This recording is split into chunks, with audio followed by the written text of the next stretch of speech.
Introduction to The Wasteland by T.S. Eliot. Let us begin not with difficulty, but with honesty. The Wasteland is often called a difficult poem, but perhaps it is not difficult in language alone. Perhaps it is difficult because it speaks too closely to human experience. This poem does not tell a story in the usual sense. There is no single hero, no clear beginning, no comfortable ending. Instead, it feels like standing in a crowded city and overhearing fragments of conversations. A voice here, a memory there, a song drifting past, a line from a book suddenly remembered. This is exactly how modern life feels.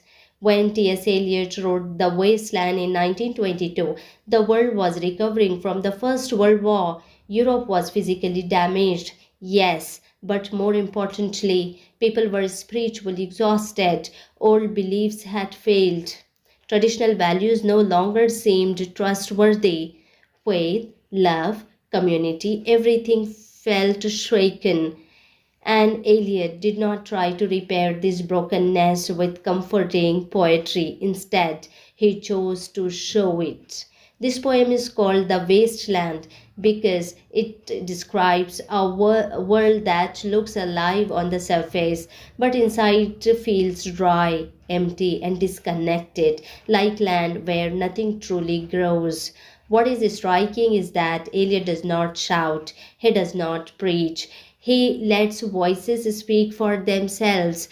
A tired woman, a bored clerk, an ancient prophet, a mythic king, a modern city dweller.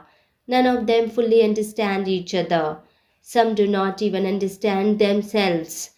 That confusion is not accidental, it is the very subject of the poem. Eliot believed that modern individual lives in fragments, fragments of memory, fragments of culture, fragments of belief, and so the poem is written in fragments.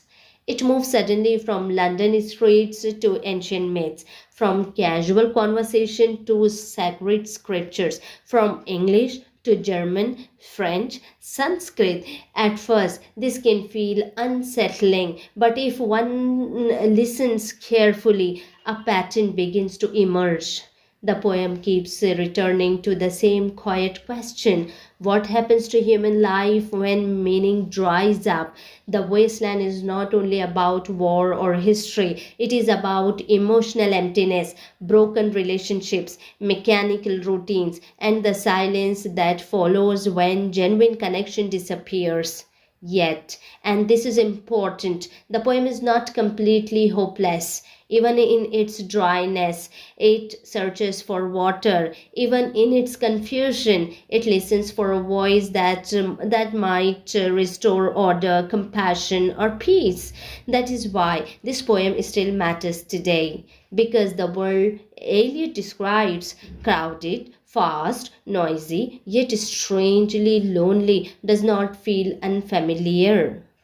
As we move forward with this poem, it helps to remember one thing: the wasteland does not ask to be memorized, it asks to be experienced.